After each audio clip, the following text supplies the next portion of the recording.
Hello student, क्या हालचाल। I hope आप सब लोग ठीक ठाक होंगे। आपका स्वागत है एक और नए लेक्चर में। तो चलिए आज हम डील करने वाले हैं ideal and non ideal solution के बारे में, क्योंकि हमारा जो चैप्टर चल रहा है क्लास 12th एनसीईआरटी का सॉल्यूशन चैप्टर चल रहा है। इसमें पार्ट 5 हम बात करने वाले हैं। इसके पहले हम कुछ छोटी छोटी बातें कर चुके हैं। लास्ट टर्न पे हम सिर्फ क्वेश्चन प्रैक्टिस किए थे। वेपर प्रेशर पे बेस्ड जितने भी क्वेश्चन थे हम उसके बारे में प्रैक्टिस किए थे। चलिए, आज हमारा टारगेट है ideal and non ideal solution के बारे में। अब देखिए, एक्चुअल में आइडियल सोल्यूशन है क्या। रुक जाइए, थोड़ा सा पेन चेंज कर लूँ। चलिए अब हम बात करते हैं।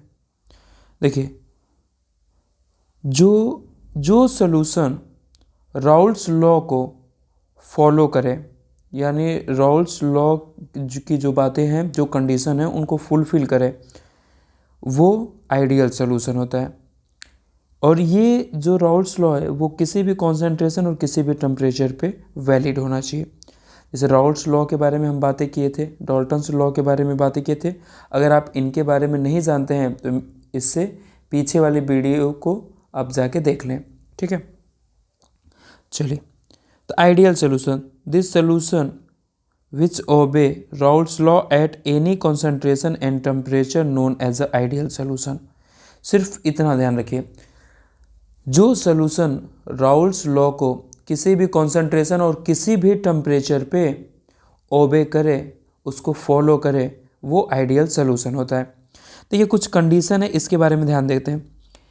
ए बी इंट्रैक्शन, मान लेते हैं सॉल्वेंट और सॉल्यूट का इंट्रैक्शन, सॉल्वेंट का इंट्रैक्शन, सॉल्यूट के इंट्रैक्शन, एकदम इंट्रैक्शन बराबर होगा। ये बहुत इंपॉर्टेंट लाइन है। एक्चुअल में आइडियल सोल्यूशन किसी को कहना या किसी आइडियल सोल्यूशन की पहचान करना, ये सबसे बेहतर लाइन है कि सॉल्वेंट और जो सॉल्यूट का इंट्रैक्शन है वो बिल्कुल बराबर किसके, या तो सॉल्वेंट के इंट्रैक्शन के या फिर सॉल्यूट के इंट्रैक्शन के। चलिए, अब राउल्स लॉ में क्या यही लॉ है, पार्शियल प्रेशर, जिसका पार्शियल प्रेशर कैलकुलेट करना है उसी का पार्शियल प्रेशर प्योर फॉर्म में partial pressure P naught A, उसको मोल फ्रैक्शन से मल्टीप्लाई कर दीजिए, यानी partial pressure directly proportional to mole fraction. और पार्शियल प्रेशर ऑफ बी, तो प्योर स्टेट में partial pressure of B into mole fraction of B, ठीक है। अब इसके बाद से देखिए पी एस आ गया। पी एस ये डाल्टन्स लॉ के अकॉर्डिंग है। P S equal to P dash A plus P dash B. अगर हम ऐसे लिख देते, P S equal to P A dash plus, मतलब partial pressure of A and partial pressure of B, इसी को तो लिखा गया है यहाँ पे, ठीक। चलिए, अब हम बात करते हैं जो प्रैक्टिकल वेपर प्रेशर यानी ऑब्जर्व वेपर प्रेशर, जो ऑब्जर्व वेपर प्रेशर है वो थ्योरेटिकल वेपर प्रेशर के बराबर होती है। यानी जैसा हम ऑब्जर्व करते हैं, जैसा हम एक ऐसे मान लेते हैं कि एज्यूम करते हैं कि ठीक है इतना होना चाहिए, एज्यूम तो ना बोल के हम ऑब्जर्व कह रहे हैं, या प्रैक्टिकल जो वैल्यू है वही थ्योरेटिकल भी वैल्यू आती है, ठीक। अब यहाँ पे आइए देखते हैं, जो वॉल्यूम मिक्सचर का है उसमें जो चेंज होगा वो बिल्कुल जीरो होगा। ना ही सॉल्यूशन का वॉल्यूम कॉन्ट्रैक्ट करेगा और ना ही एक्सपांसन होगा उसमें, ठीक है। कॉन्ट्रैक्ट मतलब उसका वॉल्यूम कम होना, एक्सपांसन मतलब वॉल्यूम का बढ़ना। इनमें से कुछ भी नहीं होगा। कब? जब वो सॉल्यूशन आइडियल सॉल्यूशन होगा। क्यों ऐसा नहीं होगा? क्योंकि इंट्रैक्शन सेम है, तो फिर किस बात का एक्सपांसन। अगर इंट्रैक्शन ज़्यादा होता, सॉल्यूट और सॉल्वेंट में इंट्रैक्शन ज़्यादा होता तो वॉल्यूम कम होता, और इनमें इंट्रैक्शन कम होता तो वॉल्यूम ज़्यादा होता। लेकिन ऐसा तो है नहीं। जितना इंट्रैक्शन सॉल्वेंट का आपस में, सॉल्यूट का आपस में, उतना ही इंट्रैक्शन सॉल्यूट को सॉल्वेंट के साथ में। कब? आइडियल सॉल्यूशन में। ये देखिए एक और important line, delta H mixture, ठीक है, यानी इंथैल्पी होता है, तो चेंज इन इंथैल्पी जीरो है, यानी हीट चेंज क्या है? जीरो है। इंथैल्पी क्या हीट से रिलेशन होता है इसका, तो इंथैल्पी में चेंज कितना है? जीरो। क्या एंथैल्पी के अकॉर्डिंग ही हम जज करते हैं? इंडो, एक्सो, अरे कुछ इस तरीके की बातें करते हैं ना हम लोग, ठीक है। एक्सोथर्मिक, एंडोथर्मिक, अभी हम आगे बात करेंगे। Delta yes mixture entropy, entropy की बात करें तो एंट्रोपी चाहे वो नॉन आइडियल सोल्यूशन हो चाहे आइडियल सोल्यूशन हो, किसी के लिए भी एंट्रोपी पॉजिटिव होती है, 0 से ज़्यादा होती है। इसके बारे में सिर्फ ध्यान रखना है। देखिए एक आइडियल सोल्यूशन होने के लिए एक तो ये लाइन बहुत ही ज़्यादा इम्पोर्टेंट है, ठीक, इंट्रैक्शन वाला, और बाकी ये सारी बातें कि देखिए वॉल्यूम, मिक्सचर का वॉल्यूम में चेंज क्या होगा? 0। डेल्टा एच मिक्सचर क्या होगा? 0। डेल्टा एस मिक्सचर एंट्रोपी ये 0 से ज़्यादा होगा हर केस में। क्या बात क्लियर? तो ये हो गया आइडियल सोल्यूशन के बारे में। अब हम बात करने वाले हैं नॉन आइडियल सोल्यूशन के बारे में। ये ऐसा सोल्यूशन है जो राउल्ट्स लॉ को फॉलो नहीं करता है। देखिए, this solution which do not obey Raoult's law at all concentration and temperature known as non ideal solution. जो राउल्ट्स लॉ को फॉलो नहीं करता है किसी भी कॉन्सेंट्रेशन या टेम्परेचर पे, उसको हम क्या कहते हैं? Non ideal solution. अब चलिए, नॉन आइडियल सोल्यूशन 2 टाइप के होते हैं। एक ऐसा non ideal solution with positive deviation, non ideal solution with positive, ये पॉजिटिव और नेगेटिव, रुक जाइए यहाँ पे गलत लिखा गया है, प्रिंटिंग मिस्टेक है यहाँ पे, अभी करेक्ट कर देते हैं इसको। यहाँ पे नेगेटिव होगा, नेगेटिव डेविएशन, ठीक है, पॉजिटिव और नेगेटिव डेविएशन। अब सुनिए पॉजिटिव डेविएशन में है क्या? पॉजिटिव डेविएशन के बारे में देखिए, हर वैल्यू पॉजिटिव आ रही होगी, इसके बारे में ध्यान देना है। देखिए पहला पॉइंट इसमें ध्यान रखिए कि जो इंट्रैक्शन सॉल्वेंट और सॉल्यूट का है वो कम है। सर अभी तो आप बोल रहे थे पॉजिटिव मतलब ज़्यादा वैल्यू आएगी किसी चीज़ की। हाँ देखिए आएगा ना, अगर ए और बी में इंट्रैक्शन कम है तो क्या वेपर प्रेशर ज़्यादा बनेंगे? बिल्कुल। तो ए में यानी सॉल्वेंट में जो इंट्रैक्शन था, बी सॉल्यूट में जो इंट्रैक्शन था, इससे कम इंट्रैक्शन है कहाँ? ए और बी में। और इधर देखिए नॉन आइडियल में, देखिए ए और बी में इंट्रैक्शन ज़्यादा है, किसके कंपैरिजन में? ए और ए, सॉल्वेंट में और सॉल्यूट में। क्या बात क्लियर हुआ? तो इसमें वेपर प्रेशर कम बनेंगे नेगेटिव डेविएशन में। एक आइडियल में जो होना चाहिए, देखिए नॉन पॉजिटिव डेविएशन में वेपर प्रेशर आइडियल से ज़्यादा बनेंगे। Non ideal solution with negative deviation, negative वाले में आइडियल से कम बनेंगे। चलिए अब इसी के बारे में देखिए, पार्शियल प्रेशर ऑफ ए ज़्यादा होगा किसके? पी नॉट ए और एक्स ए से, इसलिए। तो सर ये पीछे जो फॉर्मूला था क्या वो आइडियल सोल्यूशन के लिए था? हाँ, हम जनरली आइडियल सोल्यूशन मान के ही क्वेश्चन वगैरह को सॉल्व कर रहे होते हैं, क्योंकि नॉन आइडियल में क्वेश्चन का सोल्यूशन काफ़ी कॉम्प्लिकेटेड हो जाता है, उसको सॉल्व करना काफ़ी मुश्किल होता है। तो इसी वजह से एक्चुअल में तो आइडियल सोल्यूशन जैसा शायद ही कुछ होता होगा, कुछ होता नहीं है, ठीक है। चलिए, और इसी तरीके से पी डैश बी, इसकी वैल्यू ज़्यादा होगी एक्सपेक्टेड से। इसी तरीके से पी सोल्यूशन एक्सपेक्टेड से ज़्यादा, 1 मिनट, ये प्लस होना चाहिए, ये एक्सपेक्टेड से ज़्यादा होनी चाहिए। क्या बात क्लियर हुआ? अब देखिए जो ऑब्जर्व वेपर प्रेशर है, ऑब्जर्व कर रहे हैं, जो आप मान लिए थे, थ्योरेटिकल मतलब होता है कि ये आप कैलकुलेशन के बेसिस पे मान लिए थे, लेकिन एक्चुअल में जो आया उसको कहते हैं ऑब्जर्व, तो ऑब्जर्व वाला ज़्यादा होगा।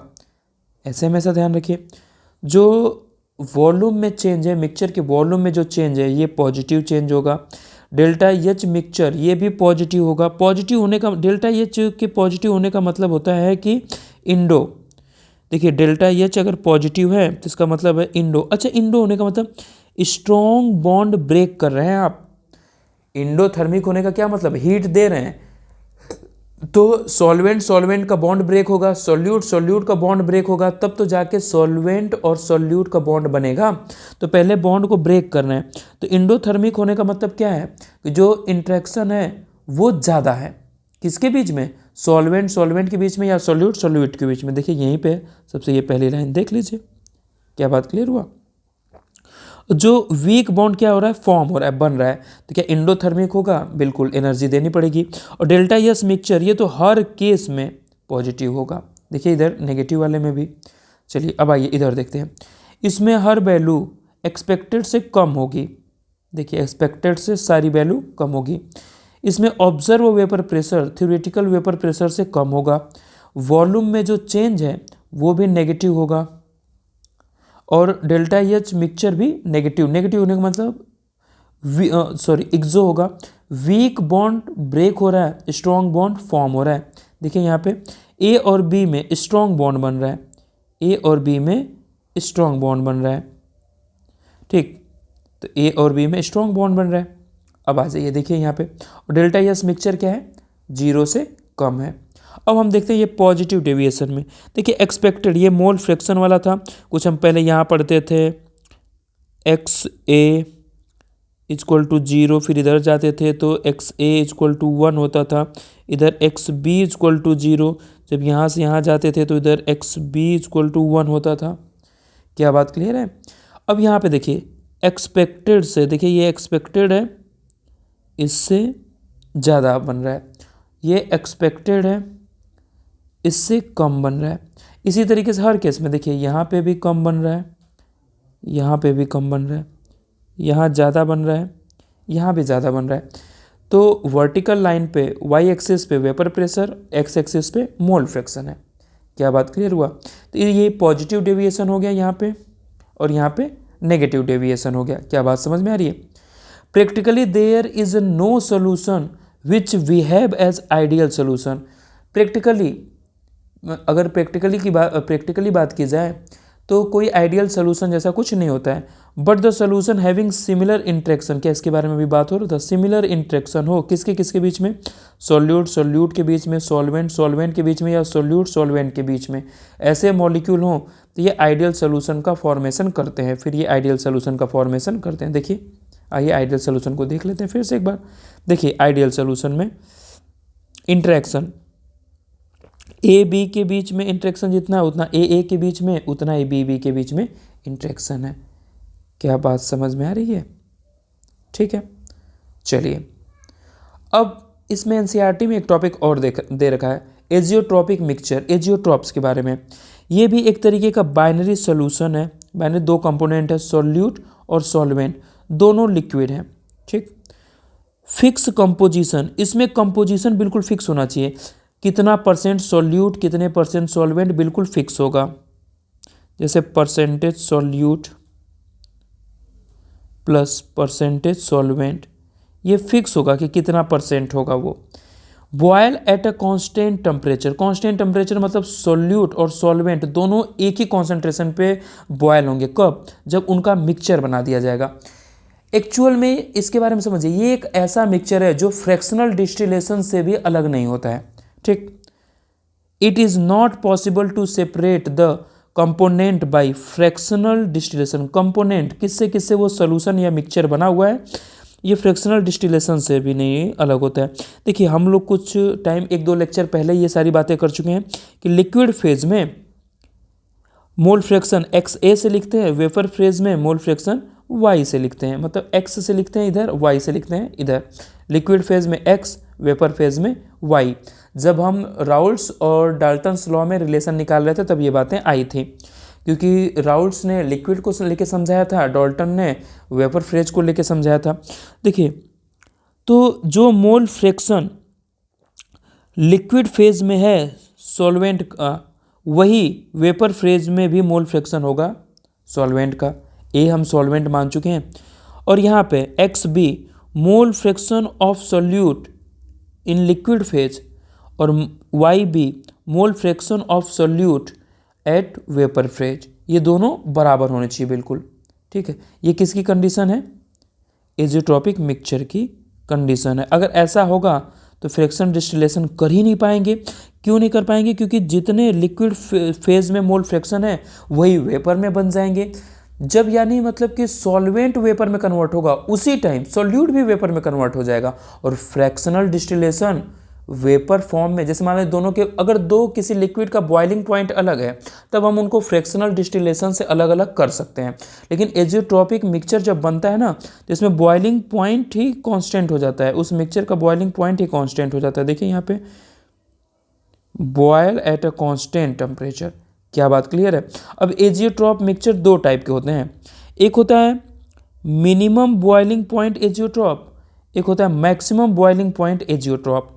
जो मिनिमम वाला है ये positive deviation from Raoult's law, Raoult's law से पॉजिटिव डेविएशन बनाता है, और जो मैक्सिमम बॉइलिंग पॉइंट एजियोट्रॉप है वो नेगेटिव डेविएशन शो करता है, किससे, राउल्ट्स लॉ से।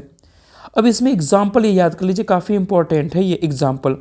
इथेनॉल और वाटर का मिक्सचर बनाया जाए एक फिक्स कंपोजिशन में, क्या हम लोग यहीं पे बात कर रहे हैं, देखिए फिक्स कंपोजिशन, इस पॉइंट को देखिए, फिक्स कंपोजिशन होना चाहिए। तो अब इसमें इथेनॉल 95%, वाटर 5%, तो क्या इसको हम 95% बाई वॉल्यूम ऑफ इथेनॉल बोल दें, यानी इथेनॉल 95%, वाटर 5%। अगर ऐसा कोई हम मिक्सचर बनाते हैं तो ये क्या हो जाएगा, मिनिमम बॉइलिंग पॉइंट एजियोट्रॉप बन जाएगा, ठीक। अगर मैक्सिमम बॉइलिंग पॉइंट एजियोट्रॉप, इसमें ये इंपॉर्टेंट है एग्जाम्पल, दोनों एग्जाम्पल ध्यान रखें। नाइट्रिक एसिड, फिर से fix composition, nitric acid HNO3 और वाटर के साथ में, तो ऐसा कोई मिक्सचर या सॉल्यूशन बनाए जिसमें नाइट्रिक एसिड और वाटर हो, तो nitric acid 68% by mass, water 32% by mass. अगर ऐसा हम कंपोजिशन ले लें तो वो मैक्सिमम बॉइलिंग पॉइंट एजियोट्रॉप का एग्जाम्पल होगा, क्या बात क्लियर है। तो ये जो एजियोट्रॉप है, पहली चीज़ इसमें दो तीन बातें, ये फिक्स कंपोजिशन होगा, बाइनरी सोल्यूशन में दोनों लिक्विड लिक्विड होंगे, बॉइलिंग पॉइंट दोनों का फिक्स हो जाता है। आप देखेंगे यहाँ पे देखिए पहले वाले में देखिए, इथेनॉल, अल्कोहल और वाटर का बॉइलिंग पॉइंट तो सेम होता नहीं है, इथेनॉल का बॉइलिंग पॉइंट थोड़ा सा ज़्यादा होता है, ठीक है, सॉरी थोड़ा कम होता है, क्योंकि आई थिंक 355 के आसपास होता है, और वाटर, हाँ, तो इथेनॉल का बॉइलिंग पॉइंट वाटर से थोड़ा सा कम होता है, तो इस तरीके से, ठीक है। तो लेकिन जब ये मिक्स कर दिए जाते हैं, अगर 95% इथेनॉल ले लिया जाए, 5% वाटर ले लिया जाए, तो उसको फ्रैक्शनल डिस्टिलेशन से भी अलग नहीं किया जा सकता है, वो बिल्कुल इथेनॉल, अरे एक दारू वाला ही फील दे रहा होगा, ठीक है। इसी तरीके से नाइट्रिक एसिड अगर 68% ले लिया जाए बाई मास और वाटर 32% ले लिया जाए, तो ये भी जो सोल्यूशन बनाएगा ये भी एक एजियोट्रॉप बनेगा।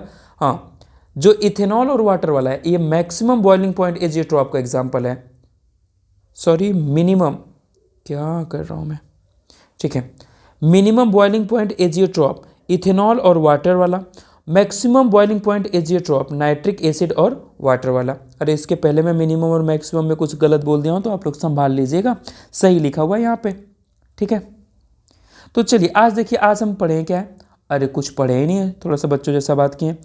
Ideal and non ideal solution, इसमें इंट्रैक्शन हमेशा बराबर होगा, इसमें राउल्ट्स लॉ को ये फॉलो कर रहा होगा। देखिए आइडियल सोल्यूशन में ये राउल्ट्स लॉ को ओबे करेगा, फॉलो करेगा ना, तो यही तो है Raoult's law. Partial pressure of A किसके बराबर होगा, पार्शियल प्रेशर बी किसके बराबर होगा, सोल्यूशन का पार्शियल प्रेशर क्या होगा। इसमें प्रैक्टिकल जो वैल्यू होती है, ऑब्जर्वर जो वेपर प्रेशर होता है वही थ्योरेटिकल होता है। इस तरीके से वॉल्यूम में चेंज 0, डेल्टा एच 0, और मिक्सचर डेल्टा एस मिक्सचर की अगर हम बात करें एंट्रोपी की, तो ये हमेशा पॉजिटिव होगा, 0 से ज़्यादा होगा। इसी तरीके से और भी बहुत सारी बातें हुई थी, आप ध्यान, बहुत आसान था, बहुत ही ज़्यादा आसान है। आप एक बार देख लेंगे ना, देखिए ये पॉजिटिव डेविएशन मतलब एक्सपेक्टेड से पॉजिटिव, ये नेगेटिव डेविएशन एक्सपेक्टेड से नीचे। फिर एजियोट्रॉप मिक्सचर के बारे में कुछ बातें कर ली हैं। चलिए यहाँ तक वीडियो में बने रहने के लिए आपका बहुत बहुत धन्यवाद, मुझे इतना तसल्ली से सुनने के लिए आपका बहुत बहुत धन्यवाद। मिलते हैं ऐसे ही किसी नए वीडियो के साथ, तब तक आप अपना ख्याल रखिए, पढ़ाई करते रहिए। Okay bye.